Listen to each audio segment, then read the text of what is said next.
भगवान जब चले गए मथुरा, गोपियां तड़पती रहीं और भगवान मथुरा में जाकर धोबी पर कृपा, दर्जी सुदामा नाम के माली पर कृपा करते हैं।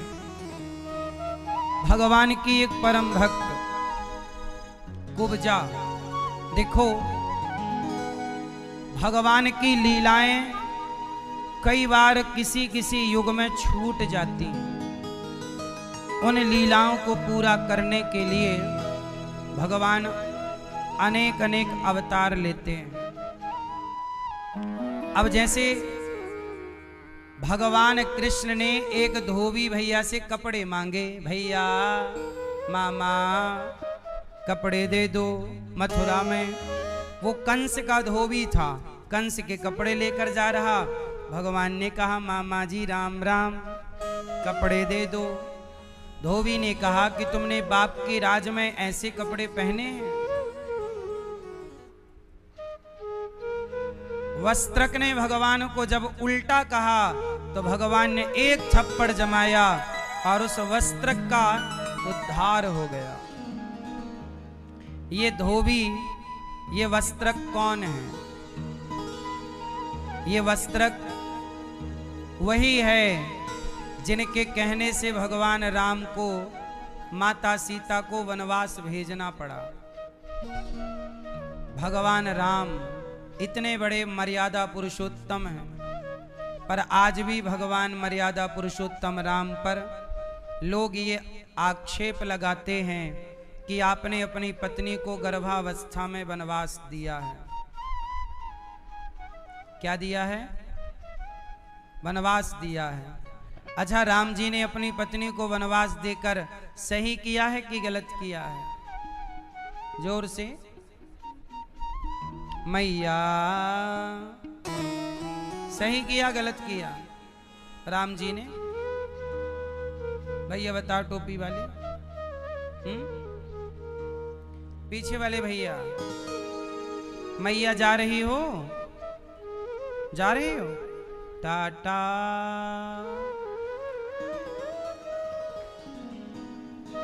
टाटा नहीं कर रही है मेरी माँ।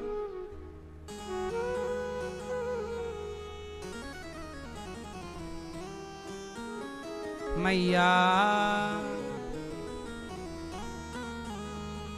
भगवान श्री राम ने अपनी पत्नी माता सीता को गर्भावस्था में किसी के कहने से वनवास दे दिया। बताओ, राम ने सही किया पत्नी के साथ कि गलत किया? कितने लोगों को लगता है कि राम जी ने गलत किया? जिनको गलत लगता है वो हाथ उठाएं। जिसको गलत लगता है वो हाथ उठाओ। ये हाथ उठाने वाले वही लोग हैं जो पहली बार कथा सुन रहे हैं। हम अपने श्रोताओं को जानते हैं।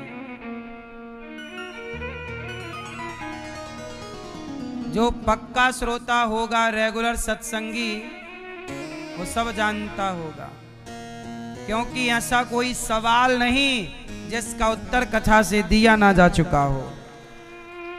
और एक बार नहीं, बार बार दिया गया है। भगवान राम ने माता सीता को वनवास भेज दिया, ऐसा लोग कहते हैं। लोग क्यों कहते हैं? क्योंकि लोग सच को देखना नहीं चाहते। अच्छा, एक बात बताओ, माता सीता को वनवास राम जी ने भेजा है कि समाज ने भेजा है? जोर से। तो आपने राम जी पर क्यों कहा कि राम जी ने भेजा है? राम जी की तो कोई गलती ही नहीं थी, लोगों ने भेजा। अच्छा, आप कहोगे कि चलो लोगों ने लांछन लगाया तो राम जी ने क्यों भेज दिया? राम जी राजा हैं और राजा का धर्म है कि वो प्रजा की बात सुने।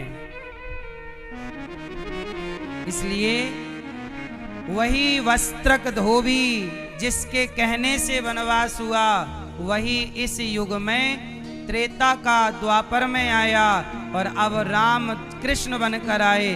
अब जाकर उसका उद्धार किया भगवान ने, एक थप्पड़ मारा उसका उद्धार हुआ। तो किसी व्यक्ति के कहने से सीता जी का वनवास हुआ है, इसमें राम का कोई कसूर नहीं है। पिछली कथा में इस पूरे प्रसंग को मैंने बहुत विस्तार से कहा था। द्वापर में जब राम जी से सूपनखा आई कहने कि तुम बहुत सुंदर हो, वही सूपनखा जिसकी नाक काट दी लक्ष्मण जी ने, वही बाद में पुष्कर में तपस्या की और वही कुब्जा बनकर आई। तब भगवान कृष्ण ने कुब्जा पर कृपा की, चंदन लिया, कुबड़ ठीक की, कृपा हुई।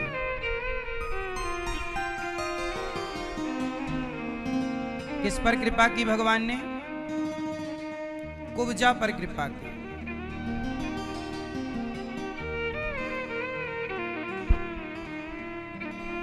इसके बाद भगवान ने कंस के कुवलयापीड़ नाम के हाथी का उद्धार किया, चाणूर मुष्टिक को मारा। कंस कौन है? कंस एक बहुत बड़ा क्रूर राजा है। कंस की हिस्ट्री सुनो। कंस ने अपने पिता को बंदी बनाकर जेल में डाल दिया। कंस ने अपने पिता को जेल में डाला और अपने पिता का शासन छीन लिया, गद्दी छीन ली और खुद राजा बन गया। और प्रजा, निर्दोष प्रजा पर बड़ा अत्याचार करता, यज्ञ ना होने देना, पूजा सत्संग ना होने देना, बड़ा गलत काम करता कंस। इस पापी कंस के पाप से ये पृथ्वी बेचारी परेशान हो गई। तब इस पापी कंस का उद्धार करने मेरे प्रभु को अवतार लेकर आना पड़ा। जब जब धरती पर पाप बढ़ता है, तब तब भगवान अपने किसी भक्त के द्वारा या स्वयं आकर इस धरती का भार उतारते हैं। कंस को भगवान ने मारा और कंस को मार करके ऊपर मंच से नीचे पटक दिया और कंस के ऊपर कूद गए। कंस बोला छोड़ दो, कृष्ण भगवान बोले तूने मेरी माँ पर, पिता पर, प्रजा पर बड़ा अत्याचार किया, तेरा पाप का घड़ा भर गया है, अब नहीं छोड़ूंगा। मार दिया और मार मार के भगवान ने कंस के ऊपर कूदे, कंस का उद्धार हो गया। देखो भगवान भी मारते हैं, मारते भी हैं और तारते भी हैं। क्या करते हैं? मारते हैं। और इसलिए भगवान श्री कृष्ण ने पापी कंस को मार दिया। इसलिए मैया कोई कुछ बुरा करे समझाओ, ना समझे तो टेंशन मत लो, क्योंकि व्यक्ति आज नहीं कल, कल नहीं परसों उसका पाप ही उसे मार डालेगा। कौन पापी रहा ये बताओ? तुम्हारा अत्याचार कितने दिनों का है? तुम्हारा पाप, तुम्हारी बेईमानी कितने दिनों की है? सदा ना रहा है, सदा ना रहेगा। जमाना किसी का, जमाना आता है और बोलो हाँ, जमाना आता है और जाता है कि नहीं? बोलो हाँ कि ना। देखो ना, जमाना बंगाल में ममता मैया का जमाना था, चला गया कि नहीं जमाना? बोलो हाँ। ऐसे ही है, सदा के लिए जमाना, आपकी जवानी सदा की नहीं है, आपका बुढ़ापा सदा का नहीं है, आपकी सत्ता सदा की नहीं है। बोलो हाँ। कितने नेता, कितने नेता कल तक बड़े बड़े मंत्री मिनिस्टर के पद पर थे, अब उनको उस पद को छोड़कर नीचे उतरना पड़ा कि नहीं? जब पद पर थे बड़े अकड़ कर चलते, अब पद चला गया तो रो रहे हैं। याद रखना, ये संपत्ति, ये सत्ता और ये सुंदरता सदा के लिए कभी नहीं आती। ये कुछ समय का, लक्ष्मी जी भी मेहमान है। लक्ष्मी भी क्या है? जैसे मेहमान सदा के लिए नहीं होते। अच्छा बताओ, आपके जीवन में मेहमान कौन है? आपका लड़कपन और आपकी जवानी कौन है? उत्तर दो। आपकी जवानी भी मेहमान है। ये जवानी कुछ दिनों के लिए आई है। जवानी भी मेहमानी पूरी करके चली जाएगी। जवानी भी मेहमान है, बुढ़ापा भी मेहमान है, लड़कपन भी मेहमान है, सत्ता भी मेहमान है, आपकी सुंदरता भी मेहमान है। और सब छोड़ो, आप और हम भी मेहमान हैं। सही है कि गलत है? तो आप सब कौन हैं? मेहमान हैं। किसके मेहमान हैं? इस संसार के मेहमान हो। इस संसार में मेहमान बनकर आए हो। आप कौन हो? मेहमान हो। पहुना। क्या हो? पहुना। पहुना जानते हो? पाहुना।